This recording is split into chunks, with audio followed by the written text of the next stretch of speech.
अस्सलाम नाज़रीन, मैं हूं असद अली तूर अपने प्रोग्राम असद तूर अनसेंसर्ड में। आज जो हम आपके लिए खबर लेके आ रहे हैं वो है कि हुकूमत और इस्टेब्लिशमेंट में क्या बदगुमानियाँ पैदा हो रही हैं। दोनों एक दूसरे के बारे में किस किस्म की बातें बुड़बुड़ा रहे हैं या सरगोशियों में कर रहे हैं या सीना बसीना चला रहे हैं। बहुत ही दिलचस्प है ये सूरत हाल। और पीटीआई के जो बानी चेयरमैन हैं और साबिक वज़ीर-ए-आज़म इमरान खान हैं, क्या उन तक भी ये इत्तलात हैं? वो भी इसको कुछ कैपिटलाइज़ करने की कोशिश कर रहे हैं? क्या कोई इस्टेब्लिशमेंट से पैगाम रसानी या कुछ सिलसिला चल रहा है? और क्या हुकूमत और अब पीटीआई में मुज़ाकरात का कोई इम्कान है? इसके लिए क्या इस्टेब्लिशमेंट और हुकूमत में बातचीत हुई है? इस सब पर आपको कुछ अंदर की बड़ी-बड़ी खबरें देंगे। तो देखिए, आपको पता है ये हुकूमत किस तरह से आई। 8 फरवरी के एक मुतनाज़ इंतखाबात हुए, उससे पहले 6-7 माह एक इंटरिम सेटअप चला, आईनी अपनी लिमिट से ज़्यादा चला और सुप्रीम कोर्ट की आप कह सकते हैं कि मंशा से चला। और सुप्रीम कोर्ट के ही जो चीफ जस्टिस काजी फायसा के गैर आईनी फ़ैसले थे, 13 जनवरी जैसे काले फ़ैसले, उनकी वजह से जिस अंदाज़ में वो इंतखाब हुआ, उसके बावजूद इंतखाब मैनेज ना हो सका। जिस तरह का मैंडेट मिला, फिर उस मैंडेट में भी जिस तरह की जोड़ तोड़ करके इनकी हुकूमत बनाई गई, फार्म 45, फार्म 47, बड़ा कुछ किया गया। तो हुकूमत तो वजूद में आ गई, लेकिन अब दोनों साइडों पर कुछ गिले शिकवे हैं। तो वो हम आपको बता देते हैं क्या गिले शिकवे हैं एक दूसरे से, और उन गिले शिकवों की बुनियाद पर क्या इस हुकूमत का आप कह लें कि जाने का भी इम्कान है, या आने वाले दिनों में चेंज इन कमांड भी हो सकती है हुकूमत के अंदर, ये भी आपको बता देते हैं। तो देखिए, गिले शिकवे जो हैं, जो पहले आपको आ जाते हैं हुकूमत की साइड पर, जो गिले शिकवे हैं इस्टेब्लिशमेंट से।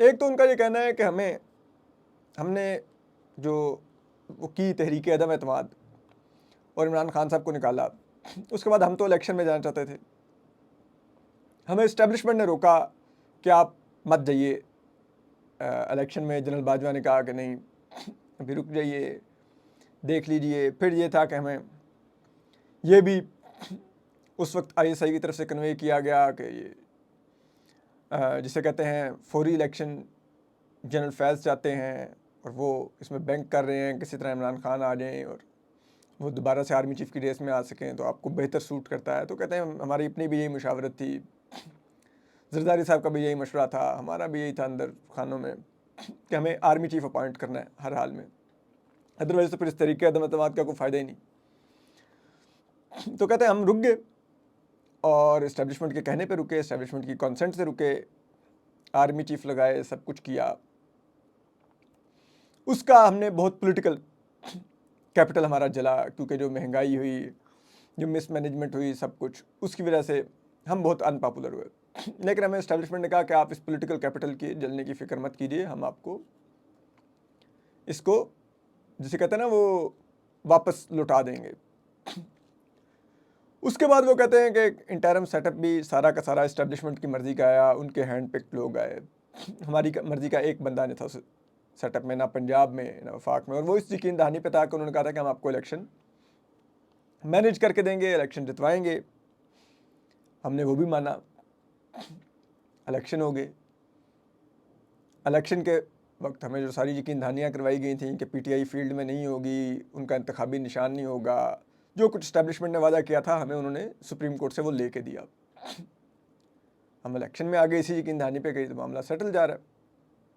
लेकिन अंदरूने खाना इस्टेब्लिशमेंट से पीटीआई नहीं कंट्रोल हो सकी। पीटीआई की पॉपुलैरिटी का ग्राफ ऊपर जा रहा था, क्रैकडाउन चल रहा था, लेकिन उससे पीटीआई को फ़र्क नहीं पड़ रहा था। हमें इलेक्शन से एक माह पहले हुकूमत का कहना है कि हमें ये रिपोर्ट्स मिलने लग गई थी कि पीटीआई का वोटर बड़े पैमाने पर निकल के चीज़ें हिलाएगा। तो वो कहते हैं कि हमने उस वक्त इस्टेब्लिशमेंट से बातचीत की थी कि ये हो रहा है ग्राउंड पे, पीटीआई का वोटर बहुत चार्ज है, वो बदला लेने के लिए निकलेगा। लेकिन इस्टेब्लिशमेंट ने हमारी बात नहीं मानी और 8 फरवरी के इलेक्शन में जो कुछ हुआ वो नहीं मैनेज कर सके। हमें बुरी तरह इलेक्शन में मार पड़ी, इस्टेब्लिशमेंट नहीं बचा सकी। उसके बाद जब इलेक्शन के बाद जो हुकूमत हमारी बनी तो हमारे पास इख्तियार नहीं है। हमारी हुकूमत एक कमज़ोर मैंडेट पर बनवा दी गई और हमें कहा गया बस आप शुरू करें। फिर हमें गारंटी दी गई थी कि हम इस मैंडेट को कि जिसे कहते हैं ना हिफाजत करेंगे। तो वो कहते हैं मैंडेट की क्या हिफाजत होनी है, हमारे से 2/3 मेजॉरिटी छीन ली गई सुप्रीम कोर्ट के फैसले में। इलेक्शन ट्रिब्यूनल्स जिस अंदाज में बनने लग गए, फार्म 45 फार्म 47 का सारा मामला जब खुलने लग गया तो उन्होंने कहा हमारी हुकूमत तो गैर यकीनी का शिकार हो गई है, इख्तियार हमारे पास नहीं है, मैंडेट हमारा बहुत ज़्यादा कमज़ोर होता जा रहा है दिन ब दिन, उसके ऊपर इतना क्वेश्चन मार्क लगता जा रहा है। ठीक है, उन्होंने कहा कि इंटरनेशनल कॉन्स्टिट्यूंसीज भी इस्टेब्लिशमेंट के पास होती थी, लाइक सऊदीज़ को, यूएई को, अमेरिका को और चीन को हमेशा से इस्टेब्लिशमेंट डील करती थी। हमें उन्होंने कहा कि कोई वहाँ से फाइनेंशियल एड तो क्या मिलती, हमारे खिलाफ तो वहाँ से करारदादें पास हो गई अमेरिका में, लेकिन इस्टेब्लिशमेंट की कोई सफारतकारी वहाँ पे नहीं चली। फिर वो ये कहते हैं कि माली इमदाद के सऊदी से सब कुछ कोशिश की कि कोई पैकेज नहीं मिला, चाइना से अभी तक कोई पैकेज नहीं मिला। तो वो कहते हैं इसमें इस्टेब्लिशमेंट हमें कुछ भी नहीं करके दे सकी कि ना तो वो हमें दाखिली इस्तेकाम दिलवा सकी कि पीटीआई को मैनेज करती, अदलिया को मैनेज करती जैसा कि वादा किया गया था हमसे, और आलमी सतह पर हमें मईशत में कोई एड लेके देती, कुछ लेके देती तो हमारे लिए आसानियाँ होती। हम दाखिली तौर पे पीटीआई को दबा रहे होते, बाहर से इमदाद आ रही होती, मईशत चल पड़ती, हम कुछ कर लेते। लेकिन वो कहते हैं कि एक हुकूमती ज़रिए ने हमें कहा कि आप देखिए ना हमारे पास वजारत ख़जाना है ना वजारत दाखिला है। वो कहते हैं वजारत ख़जाना का ये आलम है कि जो इस वक्त महंगी बिजली का शोर मचा हुआ है, ठीक है, वो कहते हैं IMF मुआहदा किसने साइन किया है। ये औरंगज़ेब साहब वो इल्ज़ाम लगाते हैं ये तो इस्टेब्लिशमेंट के आदमी हैं। उन्होंने कहा था इसहाक डार वज़ीर ख़जाना नहीं बनेगा, ये बनेगा। उन्होंने एक हुकूमती ज़रिए ने हमें कहा कि जो औरंगज़ेब साहब मुआहदा करके आए हैं, उन्होंने कहा ये तो हम कोई MBA का स्टूडेंट भी भेज देते तो ये मुआहदा करके आ जाता, अगर मुआहदा ही साइन करना था बगैर निगोशिएट किए। तो उन्होंने कहा औरंगज़ेब साहब ने फिर कौन सा तीर मारा इस मुआहदे को साइन करके, उन्होंने तो सिर्फ वो किया जो उन्होंने हमारे आगे रखा, उन्होंने साइन कर दिया।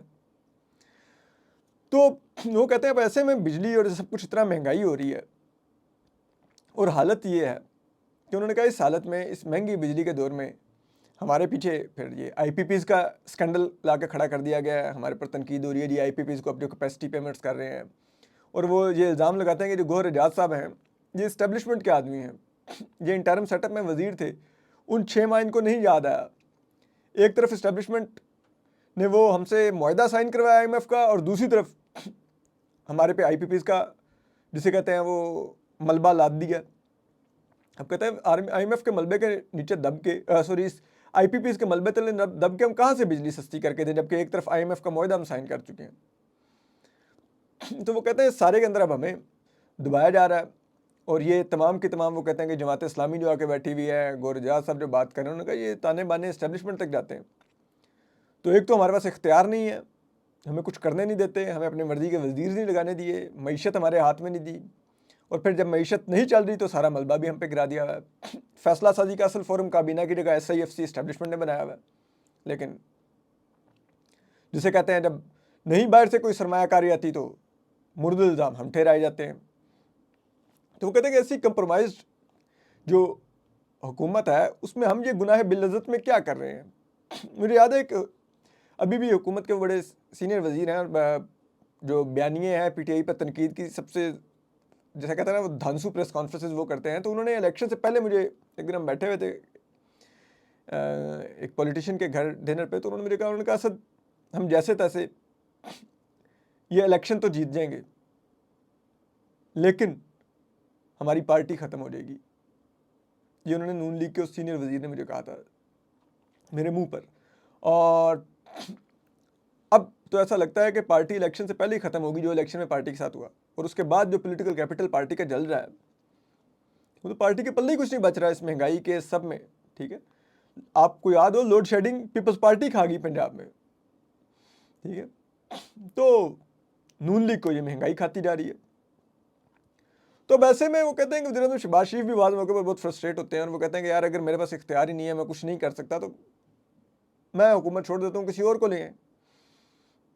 तो फिर उनको ये कहा जाता है कि आप ये मत करें, इस मौके पर आपने अगर अधूरी हुकूमत छोड़ी तो फिर ये होगा कि ये नहीं होगा कि सिर्फ आप चेंज होंगे बतौर वज़ीर-ए-आज़म, ये पूरा का पूरा सेटअप गिरने लग जाएगा, क्योंकि ये वो हाउस ऑफ कार्ड्स है, एक डोमिनो इफेक्ट आएगा, एक पत्ता गिरेगा तो पूरा सेटअप नीचे जाएगा। तो यू शुड नॉट, जैसे कहते हैं ना वो, think of leaving the government. ये ज़रा कहते हैं कि भी कई दफ़ा इस किस्म की कन्वर्सेशन हुई हैं। और ऐसे में अब दूसरी तरफ आ जाते हैं कि इस्टेब्लिशमेंट के क्या गिले शिकवे हैं।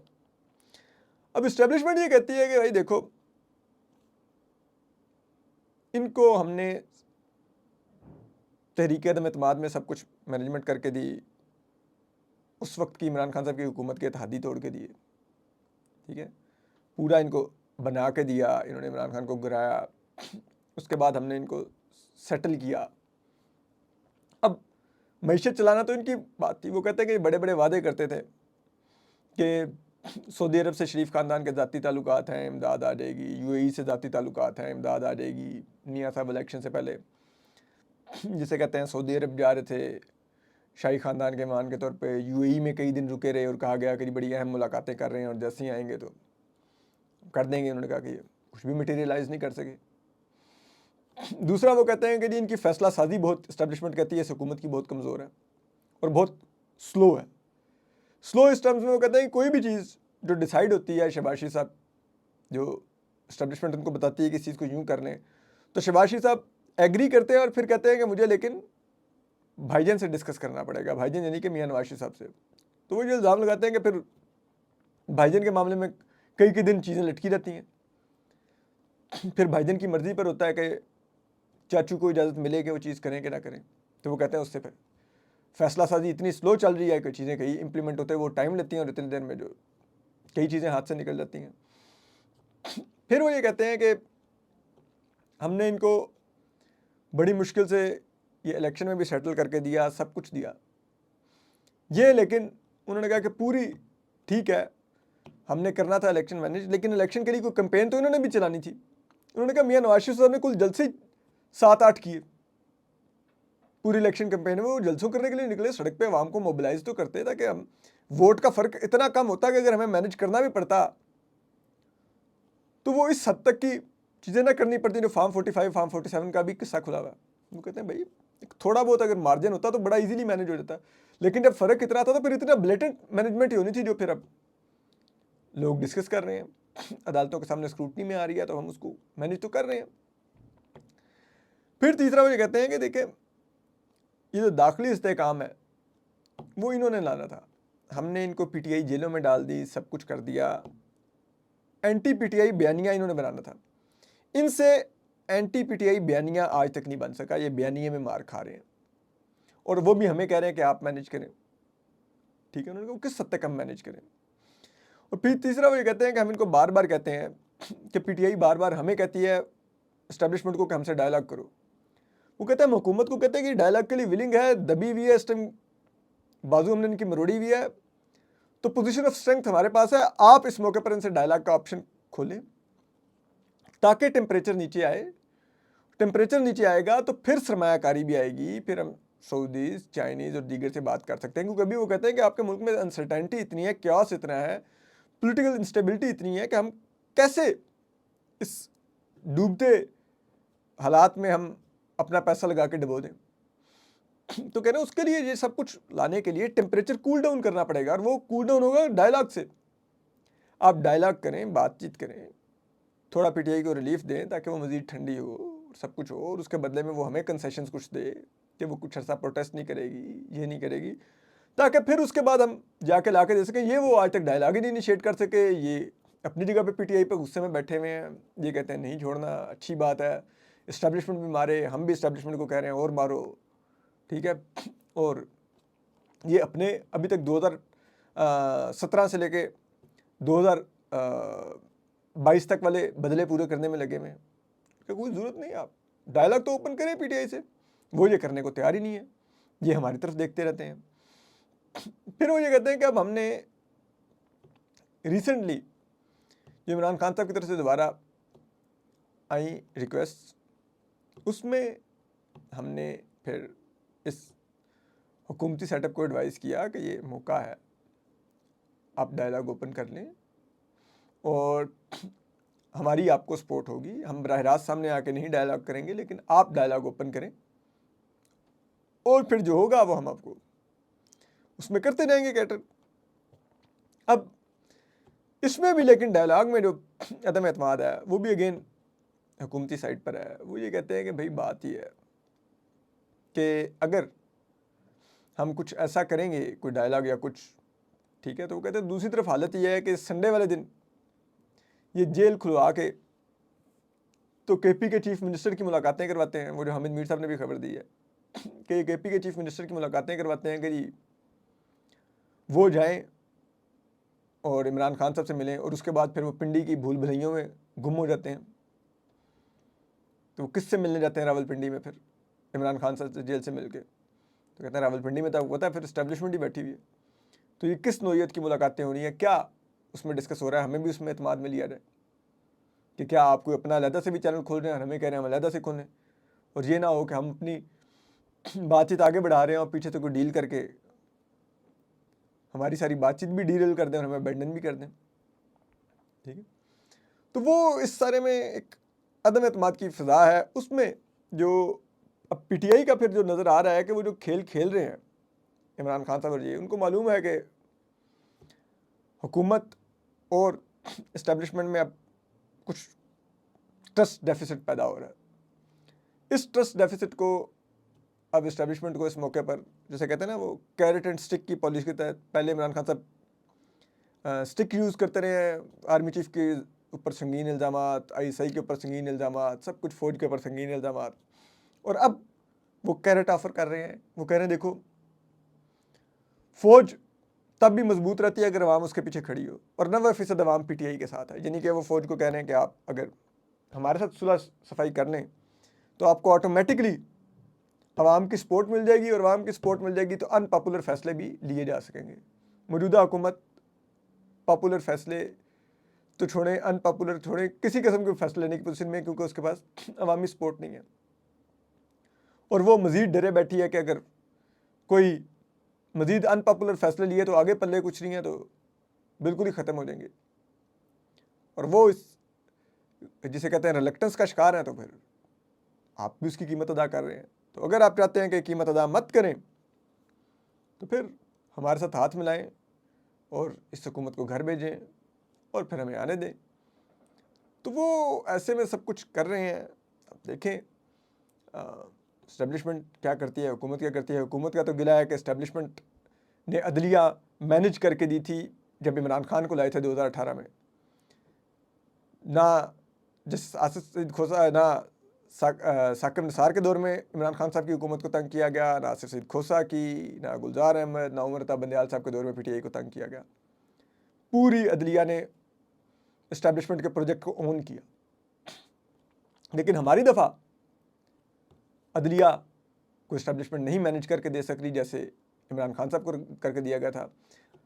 वो कर ही नहीं रही कि हमारे हक़ में वैसे फ़ैसले आएँ, हमारे इंटरेस्ट को प्रोटेक्ट किया जाए, हमें प्रोटेक्ट किया जाए। वो बल्कि उल्टा हमारा इलेक्शन खोल के देने लगे हुए हैं।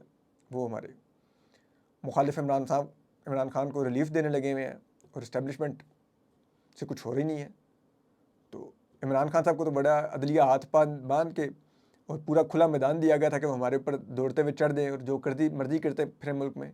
जबकि हमारी हालत ये है कि हमें हमारे हाथ पैर फॉर्म 45-47 से बांध के हमें अदलिया के आगे डाल दिया गया है। ठीक है, और दूसरी तरफ इमरान जेल में बैठ के भी जिसे कहते हैं वो रोज़ हम पर चढ़ दौड़ रहा है और हम कुछ भी नहीं कर पा रहे, और इस्टेब्लिशमेंट को कहते हैं तो उनसे कुछ हो रहा नहीं है। तो फिर ऐसे में हमें तो ना ब्लेम करें। तो ये एक बदगुमानी की फ़िज़ा है। देखिए आने वाले दिनों में क्या होता है। इस बदगुमानी को मज़ीद बढ़ती है या रिवर्स होती है। अपना ख्याल रखिए। अल्लाह हाफ़िज़।